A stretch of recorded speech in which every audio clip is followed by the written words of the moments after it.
Alhamdulillah, wassalatu wassalamu ala rasulillah, amma ba'd.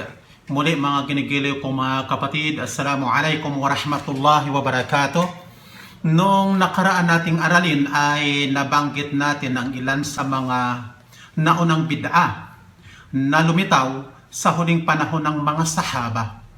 Inshallah po, sa bawat aralin ay maiilan tayong matatalakay na ilang mga grupo, inshallah, na nagpasimuno ng bid'a upang magkaroon man lang tayo mga kinigili kong mga kapatid ng ideya sa dahilan ng paglitaw ng mga grupong bid'a na ito at nang sa gayon ay makaiwas tayo sa maituturing natin na karumal-dumal na kasalanang ito. Ang Qadariyah po, ito ay grupo na tumanggi sa kadar ni Allah. Sinasabi nila na hindi nilikha ni Allah ang tadhana sa magiging mga gawain ng tao. Bagos ang tao ang gumagawa ng kanyang kadar o tadhana. At hindi alam ni Allah ang anumang mangyayari sa anumang bagay malibang kung ito ay nangyari na. Ang bid'a po na ito, mga ginigiliw ko mga kapatid, sa akida, wala po ito sa mga sahaba. Nagsimula lang ito sa mga bagong yakap ng Islam. Pansinin po ninyo, mga bagong yakap ng Islam na hindi na umabot sa Propeta Muhammad sallallahu alaihi wasallam, na kung saan nagbigay sila ng sarili nilang pagpapakahulugan sa mga ayat ng Quran. Kaya humantong sila sa ligaw na paniniwalang ito. Nagsimula po ang grupong ito sa Basra sa panghuling panahon ng mga sahaba, kagaya na sa ating nabanggit, at mga al-Khulafa ar-Rashidun. Kinalaban ng mga sahaba na nakaabot sa panahong pagtatatag nito, na kagaya kina kay Abdullah bin Umar, Jabir bin Abdullah, Abu Hurairah, Ibnu Abbas, Anas bin Malik, Abdullah bin Abi Aufa, at Uqba bin Amir al-Juhani. At pinaallahanan ng mga sahaba ang sumunod na mga nag-Muslim na huwag magsalam. Huwag magsalam sa mga taong ito. Huwag magsala sa kanilang janaza at huwag magbisita sa mga may sakit sa kanila. Nang ibig sabihin, ipinakikilala nila na ang grupong ito na lumabas sa kauli-ulihang panahon ng mga sahaba ay lumihis na sa akida. Hindi na Islam ang kanilang tinatahak na paniniwala. Ang nagpasimuno po ng bid'a ng qadar ay isang lalaki na mula sa Basra, Iraq, na nagngangalang Abu Yunus al-Aswari. Siya ay dating Kristiyano na naging Muslim, at sa kanya nag-aral si Ma'bad al-Juhani na siyang naglantad o nangaral ng bid'a ng qadar. Sa kanya rin natuto, sa tao rin ito natuto si Ghailan bin Muslim ad-Dimashqi. Ang Qadariyah po ay nahahati sa napakaraming mga sikta o grupo. Pero nauri lamang sila sa dalawang mga grupo na ito. Ang una dyan, ang grupo na hindi naniniwala na si Allah ay nakakaalam ng lahat ng bagay, sapagkat si Allah ayon sa kanila ay walang alam sa mangyayari sa hinaharap. Ito ang mga grupo na talagang nagmalabis na sa kanilang paniniwala. Ang pangalawang grupo dyan, na naniwala lamang na si Allah ay hindi lumikha sa magiging gawain ng mga tao. Ibig sabihin na hindi tinadhala ni Allah ang anumang mangyayari sa buhay ng mga tao at lahat ng mga nilalang. Ang Al-Jabariyah, ang nagpasimuno naman ito ay ang taong nagngangalang Al-Jaham bin Safwan. Tinawag itong Jabariyah dahil sa paniniwala nilang salungat naman sa Qadariyah. Kung sa Qadariyah na atin ang nabanggit, ay lubusang may free will ang tao sa paggawa ng mabuti at masama. Ibig sabihin na ang tao ay lubusang gumagawa ng kaniyang kadar at hindi si Allah.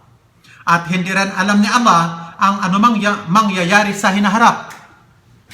Ang Jabariya naman ay naniniwala na ang tao ay walang free will, walang kalayaan sa pagpili ng mabuti at masama. Ano man ang magagawa ng tao, ang mga ito ay hindi niya kalooban, bagkus kalooban ni Allah lamang. Nangyayari ito at ginawa ng tao dahil ito ang itinadhana ni Allah. Ang totoong gumagawa nito ay si Allah daw at hindi ang tao. Ibig sabihin na si Allah lamang ang gumagawa sa tao bilang Muslim o bilang kafir. Sa pagkakataong ito, ipagpatuloy natin ang konting natitirang aralin natin noong nakaraan. Ang tagal ng panahong itinakda nito, ito ay ayon sa hadith na inulat ni Ali. Ito po ay ang takdang panahon na itatagal ng pagpupuna sa al-khuf o medyas para sa mga nananatili at naglalakbay na hindi ipinahintulot ang pagpapaikli ng pagdarasal ay isang araw at isang gabi, at para naman sa naglalakbay ng isang paglalakbay na ipinahintulot na ang pagpapaiksi ng pagdarasal ay 3 araw at 3 gabi. Ito ay ayon sa hadith na inulat ni Ali radhiyallahu anhu, ja'ala Rasulullah 3 ayyam wa layalihin lil musafir wa yawman wa laylatan lil muqim. Ginawa ng propeta na 3 araw at 3 gabi para sa mga manlalakbay at 1 araw at 1 gabi para sa nananatili. Dadako tayo sa ikalimang masala ito, ang mga nakasisira. O sa nasisira ang punas sa mga sumusunod. Ang una dyan, inyong mababasa kapag nangyari ang anumang mag-uubliga sa paliligo. Ayon sa hadith ni Safwan bin Asal, kana nabiyyu ya'muruna idha kunna safaran an nanzi'a khifafana 3 ayyam wa layalihinna illa min janaba. Inuutosan kami ng propeta kapag kami ay nasa paglalakbay na huwag-hubarin ang mga al-khuf namin ng 3 araw at 3 gabi maliban lamang sa janaba. Ang ikalawa, kapag lumabas ang ilang bahaging obligado na hugasan. Okay? Ibig sabihin, ito yung bahagi ng paa na obligadong hugasan sa wudu. Ito ay mawala na ng bisa ang pagpupunas. Ang pangatlo, paghubad ng al-khuf. Ang paghubad, ito ay magpapawalang bisa sa pagpupunas. Ang paghubad ng isa sa 2 al-khuf ay kagaya rin ng paghubad ng 2 ayon sa salita ng maraming mga ulama.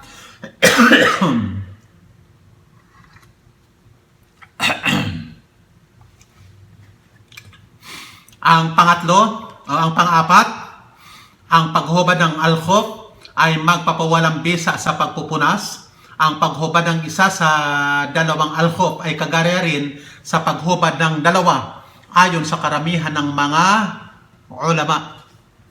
Ikaapat, ang pagtatapos ng tagal ng panahon ng pagpupunas ay nakasisira nito sapagkat ang pagpupunas ay pansamantala lamang sa partikular na panahon ayon sa mga dalil. Hindi pinutulot ang karagdagan sa panahong itinakda ayon sa ipinahiwatig ng mga hadith na atin ang nabasa. Ito yung ika-6 na masala o paksa, ang simula ng takdang panahon ng pagpupunas magsisimula ang takdang panahon ng pagpupunas mula sa hadath, pagkasuot ng al-khuf. Ibig sabihin, halimbawa, nagwudu ka para sa pagdarasal ng fajar, nagsuot ng al-khuf, at pagsik ng araw, halimbawa ay nawala ng bisa ang wudu mo, hindi ka nagwudu, pagkatapos ay nagwudu ka bago ang pagdarasal ng dhuhr. Ang pagsisimula ng takdang panahon ng pagpupunas ay mula sa pagsikat ng araw na siyang oras ng hadath. Sinasabi ng ilang mga fuqaha na ang pagsisimula ay kung kailan nagwudu, at ito ay ang oras na bago ang pagdarasal ng dhuhr. Ibig sabihin, magsisimula ang takdang panahon ng pagpupunas sa unang pagpupunas pagkatapos ng hadath. Dadako tayo sa sunod na paksa. Ito yung ikapitong masala.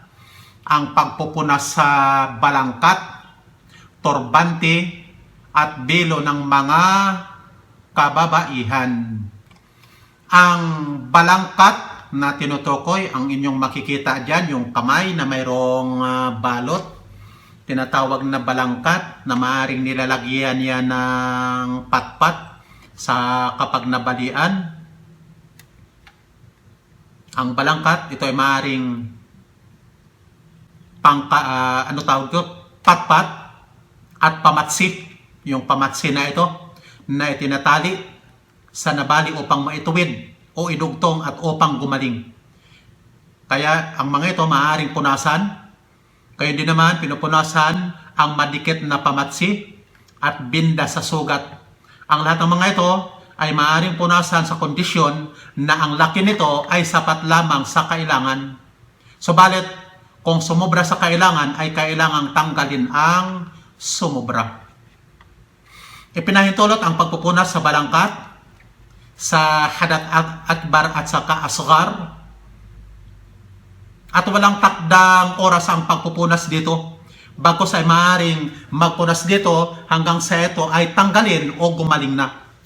Ang batayan nito ay dahil ang pagpupunas ay kailangan. Walang kaibahan ang pagpupunas dito sa dalawang uri ng hadath. Gayon din, ipinahintulot ang pagpupunas sa turbante, ang nyo nakitang larawan dyan. Yan ang tinatawag na turbante na isinusuot at ipinupulopot sa ulo. At ang batayan nito ay ang hadith na inulat ni Al-Mughira bin Shu'bah. Anna nabiyya masa ala amamatihi wa ala nasiyati wal khuffain. Ang propeta ay nagpunas sa turbante. Yan ang hadith. Sa turbante niya at noon niya at dalawang al-khuf. Sa isa pang hadith, ano masa'ala al-khuffain wal khimar. Siya ay nagpunas sa dalawang al-khuf at belo. Ang khimar dito ay yung belo. Ang tinutukoy sa belo dito o khimar ay ang turbante. Ang pagpupunas dito ay walang takdang oras.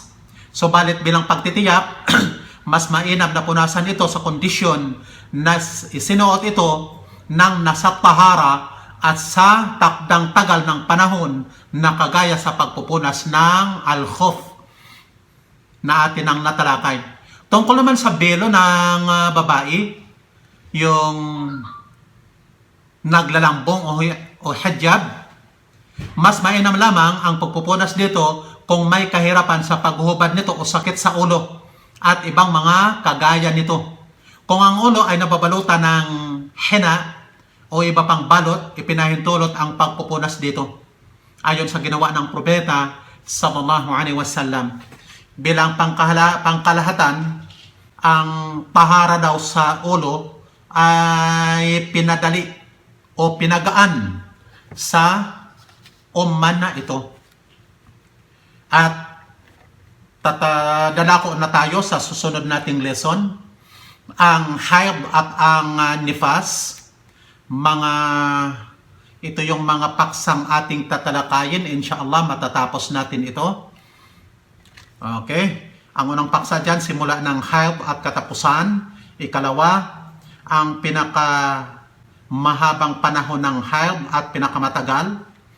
Ikatatlo, ang nakararami sa pag-haid. Ikaapat, mga ipinagbabawal dahil sa haid at nifas. Ikalima, mga obligado sa rigla. Ika-anim na masala, pinakamaiksing panahong itinatagal ng nifas. At ang pinakamatagal at ang last, ang dugo ng mustahaba o babaeng mayroong pagdurugo. Maliban ito sa rigla, ang tinatawag na mustahaba. Inshallah, matatapos natin ang 7 mga masala na ito. Dito muna tayo sa kahulugan. Ang kahulugan ng haid o rigla ayon sa lingwaheng Arabi, ang literal niyang kahulugan ay agos sa lingwahe. At ayon naman sa kahulugan ng pambabatas ng Islam, likas na dugong lumalabas mula sa sinapupunan sa mga takdang oras kapag ang babae ay malusog ng hindi dahil sa panganganak. Ang nifas naman, ang dugong lumalabas sa babae sa panganganak. Simulan natin ang unang paksa. Simula ng haid at katapusan nito. Ito yung unang masala. Wala pang haid ang babae bago ang 9 na taon dahil hindi pa napatunayan na may babaeng nagkarigla bago pa ang edad na ito.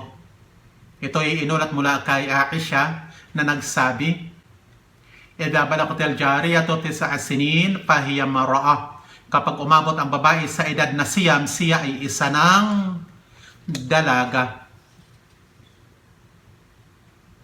Wala na ring haid pagkatapos ng 50 taon sa nakararami na mga kababaihan.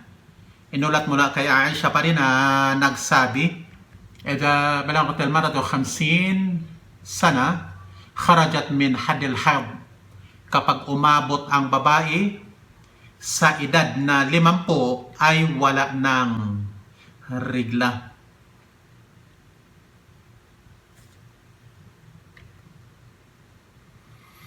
Dadako tayo sa ikalawang masala. Ito ang pinakamababang panahon ng haid at pinakamatagal.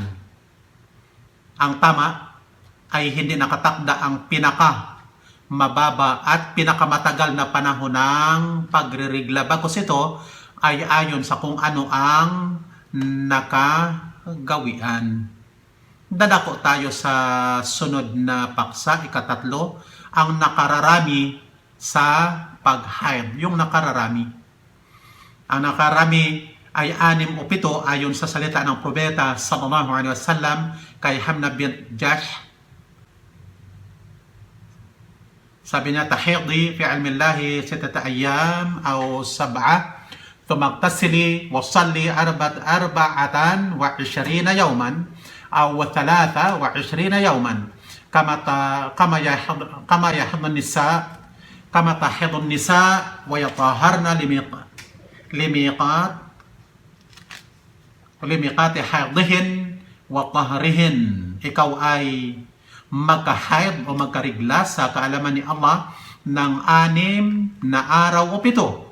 Pagkatapos ay maligo ka at magdasal ng 24 o 23 araw kagaya sa rigla ng mga babae at magiging malinis sa mga takdang oras ng rigla at paglilinis nila. Dadako tayo sa ika-4 na masala.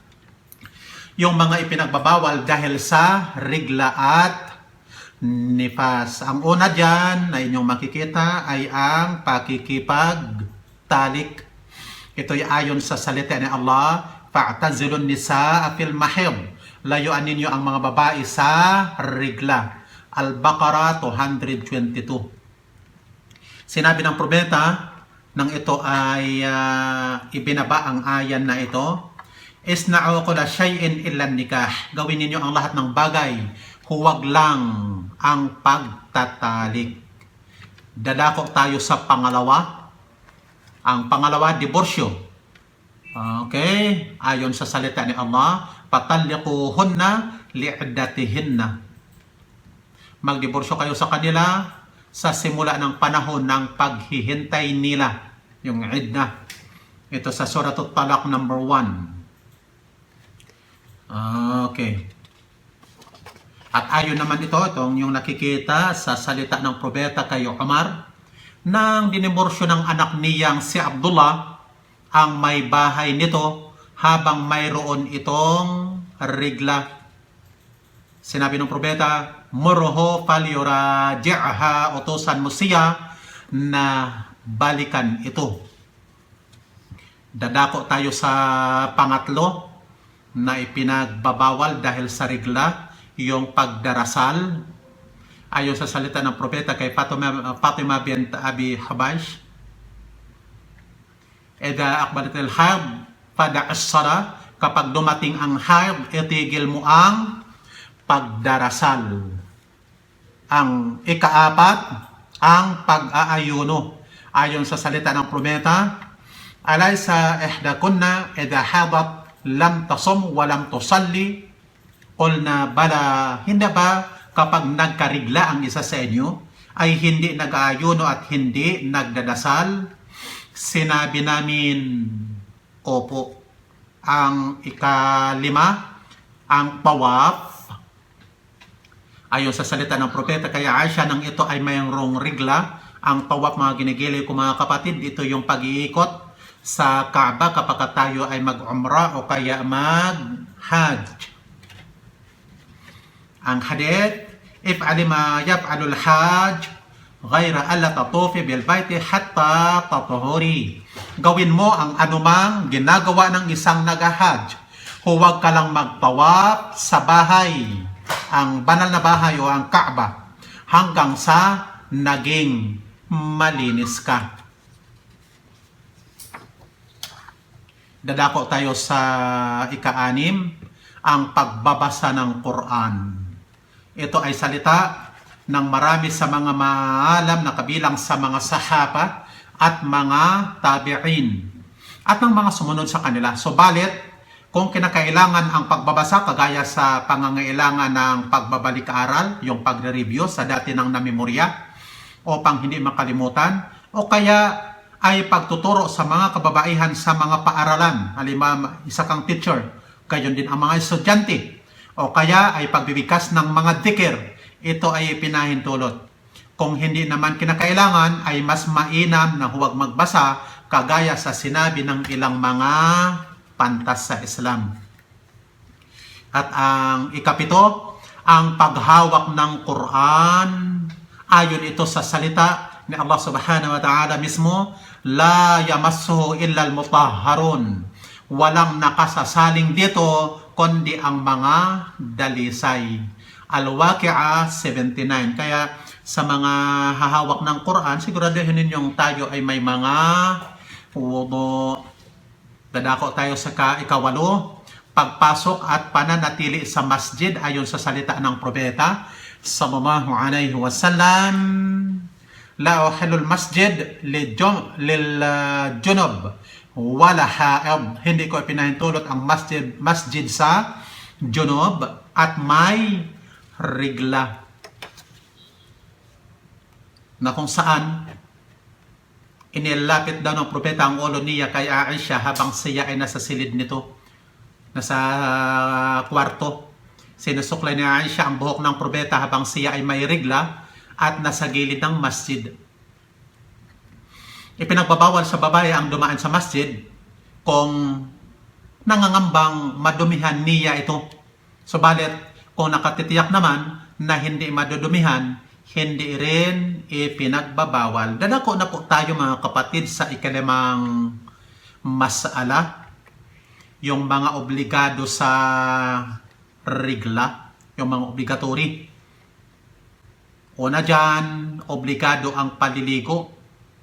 Ayon ito sa salita ng propeta sallallahu alaihi wasallam, da'as salata qadra al-ayyam allati kunta tahidina fiha tumagtasili wa salli. Itigil mo ang pagdarasal ayon sa bilang ng araw na may regla ka, at pagkatapos ay maligo ka at magdasal. Paliligo. Ang pangalawa, pagdadalaga ayon sa salita ng propeta, la yaqbalu Allah salata haidin illa bi khimar. Kaya kapag ang babae ay nagdadalaga na, obligatory na para sa kanya ang pag-hijab kasi hindi tanggap ang sala para sa kanya kung wala siyang belo. Hindi tinatanggap ni Allah ang pagdarasal ng nagre-regla na ng babae maliban na may khimar o hijab. Yan ang hadith ng propeta sallallahu alaihi wasallam. Kaya obligado sa nagdadalaga na ang pag-hijab o paglalambong dahil sa pagkakaroon ng regla.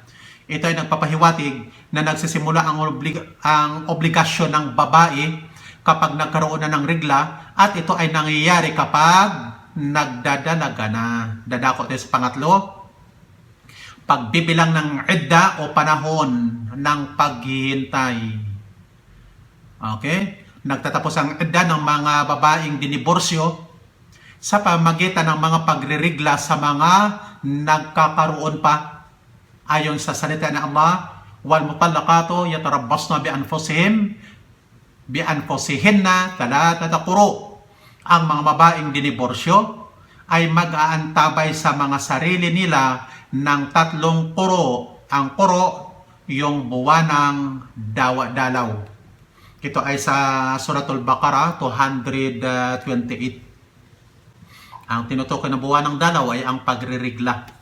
Dadako tayo sa ika-4. Ang hatol sa kalinisan ng sinapupunan sa pagbibilang ng idda sa pamamagitan ng mga pagririgla.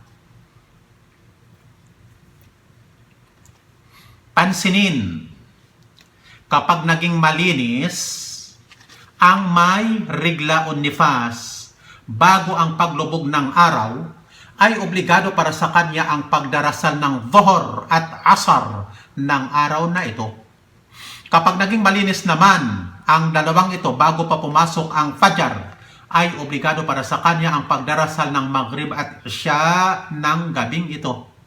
Sapagkat ang oras ng ikalawang pagdarasal ay oras din ng unang pagdarasal sa kalagayan na mayroong dahilan. Ito ang sinasabi ng nakararami sa mga fuqaha, Malik, Shafi'i at Ahmad. Dadako tayo mga kapatid sa ito yung ika-6 na paksa, pinakamaiksing panahong itinatagal ng nifas at ang pinakamatagal, yung pinakamatagal, walang itinakdang pinakamaiksing panahon mga kapatid na itinatagal ng nifas sapagkat wala itong nasasaad na pagtatakda. Ang batay na lamang nito ay ang pag-iral ng nifas mismo. Ang pinakamatagal nito ay ang 44 araw. Sinabi ni At-Tirmidhi, sinabi niya na pagkasunduan ng mga maalam na kabilang sa mga kasamahan ng propeta at susunod sa kanila na ang may nifas ay titigil sa pagdarasal ng 40 araw maliban na kung naging malinis siya bago nito maligo at magdasal ayon sa hadith ni Salama. Ang ating mababasa, kanatin nufasa ala ahdin nabi tajlisu 40 yawman. Ang babaeng may nifas sa panahon ng propeta ay nauupo o tumitigil sa pagdarasal ng 40 araw.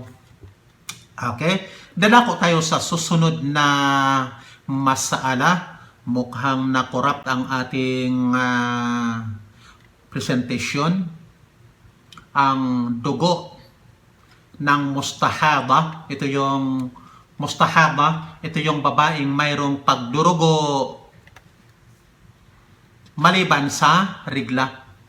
Okay mga kapatid, ang tinatawag na istihaba ay ang mga yung pag-agos ng dugo nang wala sa oras, kagaya sa pagdurugo na mula sa daluya, kagaya sa pagdurugo na mula sa dalayo ng dugo na tinatawag na adil. ang dugo ng istihaba ay kaiba sa dugo ng regla ang mga hukom o kahatulan. Gayon din naman ang mga sifat o katangian nito. Ito'y ugat na pumuputok sa sinapupunan na maaring sa mga oras ng regla at iba pang oras na wala sa panahon ng regla. Hindi ito nakapagbabawal sa pagdarasal, pag-aayuno, kasama na ang pakikipagtalik sapagkat ang babae sa kalagayang ito ay nasa tahara. Nasa kalinisan siya. Ang batay nito ay ang hadith ni Fatima bint Abi Hubays na nagsabi, "O sugo ni Allah, ako ay may istihaba. Ititigil ko pa ba ang pagdarasal?" Kasi sinabi ng propeta ang ganito. Sabi niya, ang sagot ng propeta, "La, inna dhalika 'irq laysa bihayda. Fa idha aqbalat al-hayda fad'a as-salah wa idha adbarat fagtasili an qidam wa salli." Nang meaning, hindi, sabi ng propeta, ito ay ugat at hindi regla. Kapag nagsimula ang regla, ay itigil mo ang pagdarasal, at kapag tumigil, ay hugasan mo ang dugo at magdasal.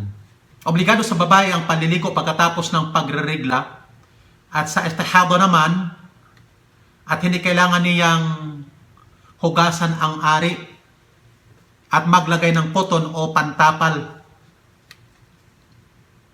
upang mapigilan ang paglabas na higpitan ang kapit nito upang hindi malaglag. At ang kapalit nito sa panahon natin, kung noon ay gumagamit ng pasador, sa panahon natin ngayon yung paggamit ng napkin. Pagkatapos ay magwudu sa pagpasok ng oras ng bawat sala. Ang mustahaba po ay mayroong tatlong kalagayan. Ang una, na mayroon siyang nakagawiang tagal ng pagre-regla bago pa ang istihaba. Siya ay magbibilang ayon sa bilang ng karaniwan niyang pagre-regla.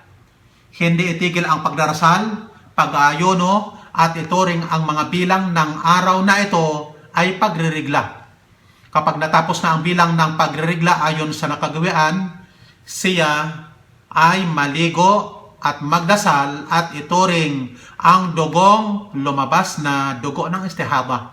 Ayon sa salita ng propeta kay Habiba, Qati qadra ma tahbisuki haydatuk tumagtasili wasalli. Maghintay ka ayon sa pagpigil sa iyo ng regla mo. Pagkatapos ay maligo ka at magdasal ka. Yan ang unang kalagayan. Ang ikalawa naman, sa walang nakagawi ang tagal ng pagririgla, subalit ang dugo niya ay may natatanging kaibahan. Ang iba ay nagtataglay ng katangian ng regla, maaaring kulay itim, malapot o may amoy, at bukod dito ay nagtataglay na ng katangian ng istihaba na ang kulay ay pula na walang amoy. Sa ganitong kalagayan ay kailangan lamang ang pag-uuri sa katangian ng dugo ayon sa salita ng propeta kay Fatima bint Abi Hubays. Okay, sabi niya, "Idha kana damul haid fa innahu aswad yu'rab fa amsika 'anis salah fa idha kana al-akhar fa tawadda'i wa salli fa innama huwa 'irq." Kapag dugo ng regla, ito ay nakikilala sa kulay itim. Tumigil ka sa pagdarasal, subalit kung iba ay magwudu ka at magdasal sapagkat ito ay ugat. Okay, ang pangatlo na kalagayan. Sa walang nakagawa ang tagal ng pagririgla at wala ring katangian ng dugo na naiba sa rigla at istihaba, kailangan niyang maghintay ayon sa nakararaming bilang ng araw ng pagririgla ng mga kababaihan na 6 o 7, at pagkatapos ng mga araw na ito, ang dugo ang dugo po ay dugo na ng istihaba.